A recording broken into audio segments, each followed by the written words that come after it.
तो आज हम करेंगे प्रश्नावली 3.4 का पहले का थर्ड। इससे पहले हमने फर्स्ट और सेकंड आसानी से सॉल्व कर लिए हैं और उन्हें समझ भी लिया है। जिन्होंने हमारी उन वीडियो को अभी तक नहीं देखा है वो हमारी प्लेलिस्ट से उन वीडियो को जाकर देख सकते हैं, या फिर मैंने उन वीडियो की लिंक अपने डिस्क्रिप्शन बॉक्स में दी हुई है, आप वहाँ जाकर भी उन वीडियो को देख सकते हैं। पिछले प्रश्न से रिलेटेड मैंने एक होमवर्क भी करने के लिए दिया था। जिन्होंने इस होमवर्क को करके मेरे पास भेजा है उनके नाम मेरी स्क्रीन पर फ्लैश हो रहे हैं। वेरी गुड, बहुत अच्छे, बहुत बढ़िया। आज का जो आपका प्रश्न है वो हिंदी से है। आपको मुझे बताना है कि चरण कमल बंदऊ हरिराई इन पंक्ति में कौन सा अलंकार है। फिर से रिपीट कर रहा हूँ कि चरण कमल बंदऊ हरिराई उपयुक्त पंक्ति में कौन सा अलंकार है। इसका आंसर आपको मुझे कमेंट बॉक्स में लिखकर भेजना है। तो चलिए शुरू करते हैं प्रश्नावली 3.4 का पहले का थर्ड। इसका फर्स्ट और सेकंड हमने सॉल्व कर लिया है, अब हमें सॉल्व करना है थर्ड। तो चलिए हल करते हैं विलोपन विधि और प्रतिस्थापन विधि से इस प्रश्न को। तो थर्ड उसने दिया है 3x - 5y - 4 बराबर 0 और 9x बराबर 2y + 7। पहले तो इसे सही तरीके से हम लिख लेंगे, इसे अरेंज कर लेंगे कि पहले समीकरण हमारा क्या बनेगा, 3x पहले x वाला चर, फिर y वाला चर यानी -5y और बराबर, और ये -4 उधर जाके किस में हो जाएगा, +4 में, यानी 4। ये हमारा हो गया पहला समीकरण। और 9x तो इधर ही है, तो 9x और ये बराबर से इधर, यानी x के बाद y का पद आना चाहिए, तो x के बाद y का पद ले जाएंगे, प्लस का है इधर जाके इसमें हो जाएगा माइनस का 2y और बराबर 7, तो बराबर से उधर ही है तो इसे 7 वहीं रखेंगे, तो 7। ये हो गया हमारा समीकरण नंबर 2। अब हमें इसे सॉल्व करना है पहले किस विधि से, विलोपन विधि से। तो हम हेडिंग डालेंगे कि विलोपन विधि। अब विलोपन विधि में क्या होता है, हमें किसी भी एक चर का गुणांक समान बनाना होता है। ठीक है, तो हम किस चर का गुणांक समान बनाएं जिससे आसानी से यह क्वेश्चन सॉल्व हो जाए। ठीक है, तो मैं देख रहा हूँ इसमें भाई 5 को 2 तो नहीं बना सकते, या 2 को 5 नहीं बना सकते। y का चर तो हम समान बना नहीं सकते, उसमें दोनों समीकरणों में गुणा करनी पड़ेगी। जैसे हमने पिछली वीडियो में सीखा था, दोनों समीकरणों में गुणा करके किसी भी चर के गुणांक को हम समान कैसे बना सकते हैं। तो जिन्होंने हमारी उन वीडियो को नहीं देखा है वो देख सकते हैं, मैंने प्लेलिस्ट की लिंक अपने डिस्क्रिप्शन बॉक्स में दी हुई है। ठीक है, तो इसमें क्या दिख रहा है हमें, यहाँ x का गुणांक जो है यहाँ 3 है, यहाँ 9 है, तो 3 में किसकी गुणा करें, 9 हो जाएगा, 3 की गुणा हो जाएगी। तो हम यहाँ लिखेंगे कि समीकरण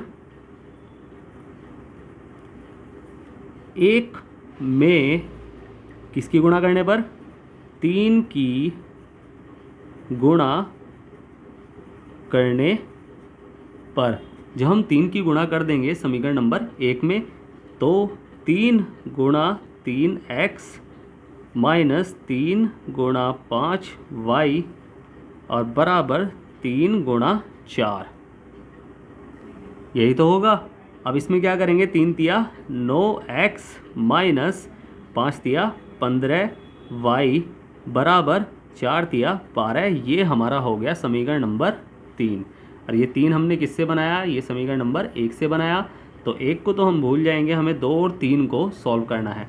ठीक है, अब इन्हें एक साथ लिख लेंगे। समीकरण नंबर 2 थोड़ा सा गैप दे देंगे क्योंकि हमें लिखना है कि जोड़ने पर या घटाने पर। ठीक है, तो मैं यहाँ थोड़ा सा गैप दे के नीचे लिख रहा हूँ कि 9x - 2y बराबर 7। ये कौन सा समीकरण था हमारा, ये हमारा था दूसरा, और ये हो जाएगा 9x - 15y बराबर 12। ये हमारा तीसरा समीकरण। अब हमें इसमें क्या करना है, हमें देखना है x का गुणांक, यानी जिस चर का हमने मान समान किया है उसका हमें गुणांक देखना है और उसका साइन देखना है। ठीक है, उस गुणांक का हमें साइन देखना है। हमने बराबर तो कर लिया, पहला स्टेप हमने फॉलो कर लिया और हमने इसे बराबर करके लिख लिया। अब हमें इसका साइन देखना है, यानी सेकंड स्टेप हमें क्या देखना है, साइन। ये प्लस का है, ये प्लस का है, जिस चर को हमने समान किया है, जिस चर के गुणांक को हमने समान किया है उसका साइन क्या है, दोनों प्लस प्लस क्या है, तो ये तो कटेंगे नहीं, तो जुड़ जाएंगे। बट हमें तो काटना है इसे, तो काटने के लिए हम क्या लिखेंगे, हमें इसका साइन बदलना पड़ेगा। जब साइन बदलना पड़ेगा तो हम जब साइन बदलते हैं तो हम क्या लिखते हैं, घटाने पर। ठीक है, अगर साइन नहीं बदलना होता तो हम लिखते जोड़ने पर। हमें साइन बदलना पड़ेगा जब भी तो कटेंगे, तो हम लिखेंगे घटाने पर। तो हम यहाँ लिखेंगे समीकरण 2 व 3 को घटाने पर, जब हम घटा देंगे तो नीचे वाले जितनी भी डिजिट हैं, जितनी भी राशियां हैं, उनके साइन चेंज हो जाएंगे। ये प्लस का है तो ये किस में हो जाएगा माइनस का, ये माइनस का है किस में हो जाएगा प्लस का, और ये प्लस का है किस में हो गया माइनस का। अब ये माइनस का 12 है, ये प्लस का 15 है और ये माइनस का 9 है। ठीक है, ये प्लस का 9 ये माइनस का 9 तो ये तो कट गया। ठीक है, अब यहाँ ये प्लस का है ये माइनस का है तो यानी उल्टे चिन्ह है। अब ये पहले वाला चिन्ह भूल जाओ इसका, ये प्लस का है ये माइनस का है, उल्टे चिन्ह है तो ये क्या हो जाएंगे घट जाएंगे। तो 15 में से 2 गए तो क्या बचा 13। ठीक है, 13 बचा ना, और वो भी किसका साइन बड़े वाले का, यानी 15 का साइन हमने ले लिया तो ये प्लस का साइन है तो 13y बचा बराबर ये माइनस का है और ये किसका है प्लस का, ये उल्टे चिन्ह है तो ये भी घटेंगे।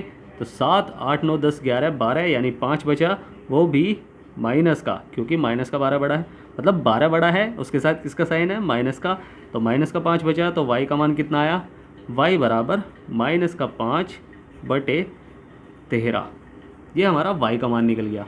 ठीक है, अब हमें इस y का मान किसी भी समीकरण में रखना है, तो मैं इसे किसी भी समीकरण में रख लूँ तो आंसर हमारा जब भी सेम आएगा। हमने पहले करके देखा हुआ है कि किसी भी समीकरण में रखने पर उसका मान सेम ही आता है, चाहे हम कैसे भी निकालें। ठीक है, तो y का मान समीकरण 1 में रखने पर, जब y का मान समीकरण नंबर 1 में रखेंगे, पहले तो समीकरण नंबर 1 उतारो, 3x माइनस 5y और बराबर 4, ये हमारा पहला समीकरण था। अब इसमें हमें सिर्फ y की जगह क्या रखना है, माइनस का 5/13, तो यहाँ हो जाएगा 3x माइनस 5 ब्रैकेट y की जगह माइनस का 5/13, ये हमने लिख लिया।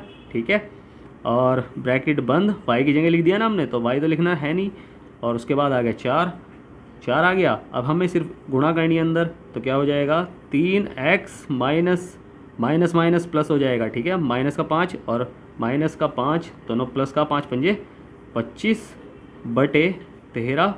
ठीक है, और बराबर 4, ये ज्यों का तो। और उसके बाद क्या होगा, संख्या को संख्या के पास ले जाओ। यहाँ x वाला तो कोई पद नहीं है जिसे हम सॉल्व कर सकते हैं x वाले के साथ, तो इसलिए हम संख्या को संख्या के पास ले जाएंगे। तो संख्या को जब हम संख्या के पास ले जाएंगे तो क्या हो जाएगा 3x बराबर, इधर क्या था, इधर 4 था, और ये इधर जाके इसमें हो जाएगा माइनस का 25/13। ठीक है, अब इसके बटे में तो कुछ है नहीं तो इसके बटे में 1 लिख लेंगे, और उसके बाद क्या होगा हमें इसका एलसीएम लेना पड़ेगा। तो एलसीएम क्या आएगा इसका 13 ही। ठीक है, 13 बाहर में सिर्फ 13 है ना, 3x तो इधर चल ही रहा है और 13 है, इनके हरों में सिर्फ एलसीएम 13 है। तो 1 से भाग करेंगे 13 को, किससे कटेगा 13 पर, और 13 से जब 13 को भाग करेंगे तो कितने पे कटेगा 1 पर।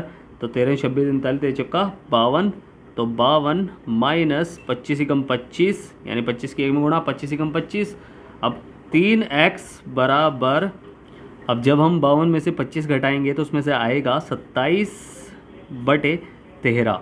ठीक है, अब इसमें हमें अभी हमारा x का मान निकला नहीं है, तो x बराबर क्या होगा, ये गुणा में है तो नीचे चले आएगा, यानी 27/13 गुणा 3, और ये हो जाएगा कितने में, x बराबर 27/13 26 13 39। यही हमारा आंसर है। चाहे इसे और काट सकता हूँ मैं, ये कितने से कट जाएगा, ये कट जाएगा 3 से कट जाएगा, 3 9 27 और 3 एकम 3 3 3 9, तो 9/13 आ जाएगा। तो यही हमारा आंसर है। x का मान कितना निकला, x बराबर 9/13, और y बराबर कितना निकला था हमारा, माइनस का 5/13। ठीक है, यही हमारा आंसर है। ठीक है, अभी हमने निकाला है सिर्फ किससे, विलोपन विधि से। अब हम निकालेंगे सिर्फ प्रतिस्थापन विधि से। तो हमने विलोपन विधि से कर लिया है, अब हमें करना है प्रतिस्थापन विधि से। तो सबसे पहले तो एडिंग डलेगा प्रतिस्थापन विधि, उसके बाद हमें दोनों समीकरण उतारने पड़ेंगे दोबारा से। तो दोबारा से जब हम दोनों समीकरण उतारेंगे तो पहला समीकरण हमारा क्या था कि 3x माइनस 5y बराबर 4, ये हमारा पहला समीकरण था। और दूसरा समीकरण जो हमारा था वो था 9x माइनस 2y बराबर 7, ये हमारा दूसरा समीकरण था। अब हमें किसी भी एक चर का मान किसी भी समीकरण से, यानी किसी भी समीकरण से हमें किसी भी एक चर का मान हमें दूसरे चर के पदों में हमें लिखना पड़ेगा, यानी ज्ञात करना पड़ेगा। तो हम करेंगे समीकरण नंबर 2 से कर रहा हूँ। ठीक है, इस बार समीकरण नंबर 2 से कर रहा हूँ। तो समीकरण 2 से, तो समीकरण 2 में क्या है, हमें किसी भी एक चर का मान, हम x का मान निकाल रहे हैं, y के पदों में निकालेंगे। ठीक है, तो x का मान y के पदों में कैसे निकालेंगे, 9x बराबर 7 प्लस 2y। ठीक है, ये माइनस का 2 है, इधर जाके इसमें हो गया प्लस में, प्लस 2y और x बराबर 7 प्लस 2y बटे 9। ठीक है, यानी 7 प्लस 2y बटे 9, ये हमने क्या निकाला, x का मान निकाला। अब इस x का मान हमें किसी भी समीकरण में रखना है, तो मैं रख रहा हूँ इसे पहले समीकरण में, क्योंकि हमने दूसरे समीकरण से निकाला तो पहले समीकरण में इसे रखना पड़ेगा। प्रतिस्थापन विधि में तो ऐसे ही करते हैं ना, कि जिस समीकरण से हमने मान बनाया है उसे छोड़कर किसी अन्य समीकरण में हमें उसे रखना है। तो यहाँ तो 2 ही समीकरण हैं, तो हमने पहले समीकरण में रखना है इसे। ठीक है, तो x का मान समीकरण 1 में रखने पर, जब समीकरण नंबर 1 में रखेंगे तो 3x माइनस 5y और बराबर 4, ये पहला समीकरण है। हमें सिर्फ x की जगह क्या रखना है, 7 प्लस 2y बटे 9। तो 3 ब्रैकेट 7 प्लस 2y बटे 9 ब्रैकेट बंद, माइनस का 5y बराबर 4। ठीक है, 5y तो 5y इसके साथ है ही। अब 3 से ये कट जाएगा, 3 तिया 9, ये तो कट सकता है, तो 3 से ये काट दिया हमने। तो क्या बचेगा कि 7 प्लस 2y बटे 3 माइनस 5y और बराबर 4। ये बटे में है तो इसे भी बटे में बना लो, बटे में आ गया 1। अब इसका हमें निकालना है एलसीएम। एलसीएम निकलेगा इसका 3, क्योंकि इसके हर में सिर्फ 3 है, तो एलसीएम निकलेगा 3। और 3 से जब इसे भाग करेंगे तो आएगा 1। 1 से जब 3 कटेगा तो कितने पे आएगा, 3 पर। तो जब 1 की गुणा हो जाएगी तो क्या होगा, 7 प्लस 2y और जब माइनस का ये 5 दिया 15 हो जाएगा y। ठीक है, और बराबर 4। ठीक है, 4 चलता रहेगा। अब या तो इसे वज्र गुणा कर लो वही, या फिर मैं कहूँ कि नीचे ये बटे में है यानी भाग में है, तो इसमें किस में हो जाएगा, गुणा में हो जाएगा। बराबर से उधर जाते ही गुणा में हो जाएगा। ठीक है, तो 7 प्लस 2y माइनस 15y बराबर 4 तिया 12।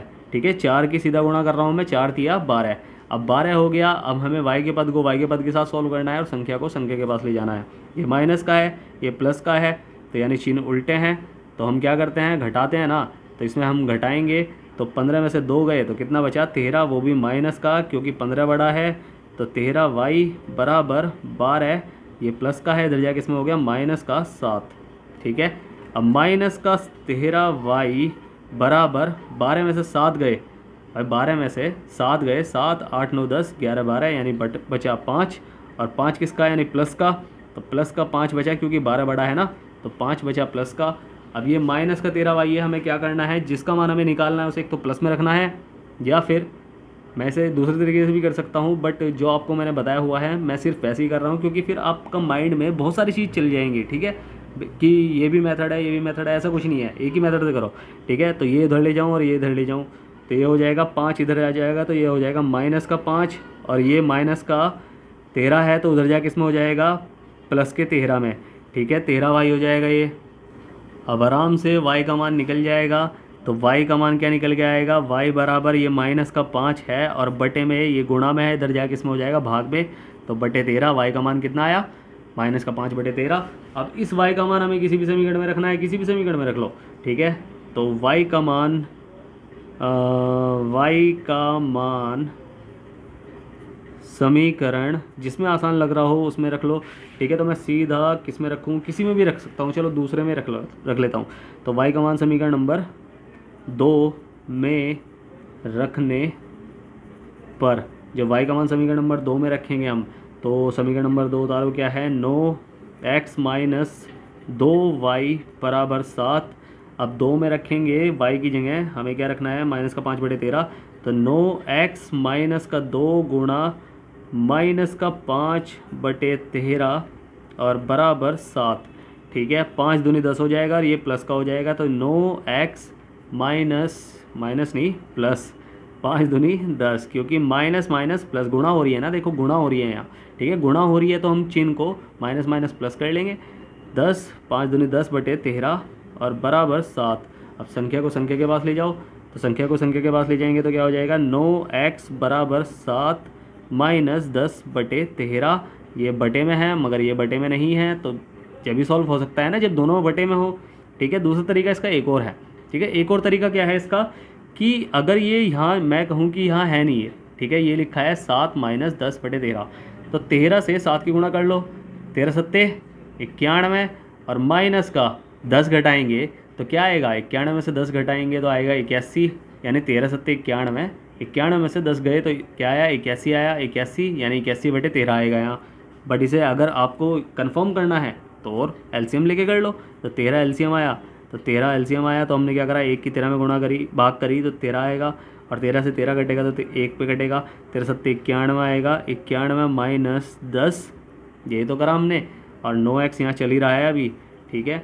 और ये आया आपका कि 81/13, और ये आ गया 9x, और x बराबर कितना हो जाएगा, 81/13 गुणा 9, ठीक है। अब चाहे तो इसे यहाँ से काट भी सकता हूँ मैं, 9 निम 81, तो क्या आएगा x का मान 9/13, और यही हमने निकाला था पहले भी भाई। x का मान हमने क्या निकाला था, x का मान हमने 9/13 निकाला था, और अब भी 9/13 आया। और y का मान कितना निकाला था, y का मान हमने निकाला था माइनस का 5/13, और अभी भी 5/13 ही आया था, तो 5/13 यही हमारे आंसर हैं। उम्मीद है आपको प्रश्न अच्छे से समझ में आया होगा। अगर नहीं समझ में आया है तो आप मुझसे पूछ सकते हैं। मैंने नीचे डिस्क्रिप्शन बॉक्स में टेलीग्राम की लिंक दी हुई है, आप वहाँ जाकर मुझसे कॉन्टैक्ट कर सकते हैं, और व्हाट्सएप पे भी मुझे ज्वाइन कर सकते हैं वहाँ से नंबर लेकर। और अगर समझ में आया है तो वीडियो को लाइक करें, शेयर करें अपने दोस्तों के साथ, और सब्सक्राइब करें। आपका अपना चैनल है, उनको भी पढ़ने दें और उनकी पढ़ाई में मदद करें अपने दोस्तों की, तो इसलिए शेयर ज़रूर करें वीडियो को, ठीक है। और इससे रिलेटेड एक होमवर्क करने के लिए दे रहा हूँ, उस होमवर्क को आप मेरी टेलीग्राम लिंक पर भेज सकते हैं जो मैंने डिस्क्रिप्शन बॉक्स में दी हुई है, या फिर आप मुझे व्हाट्सअप भी भेज सकते हैं होमवर्क को। और स्टार्टिंग में जो आपसे मैंने प्रश्न पूछा है कि चरण कमल बंदौ हरिराई उपयुक्त पंक्ति में कौन सा अलंकार है, उसका आंसर मुझे कमेंट बॉक्स में लिखकर भेजिए। तो वीडियो कैसी लगी ज़रूर बताएं, और कौन सी विधि आपको सबसे ज़्यादा बेस्ट लगी है उसका आंसर भी आप मुझे कमेंट बॉक्स में लिखकर भेजें। तो मिलते हैं फिर अगली वीडियो में, तब तक के लिए bye bye, ta-ta, see you.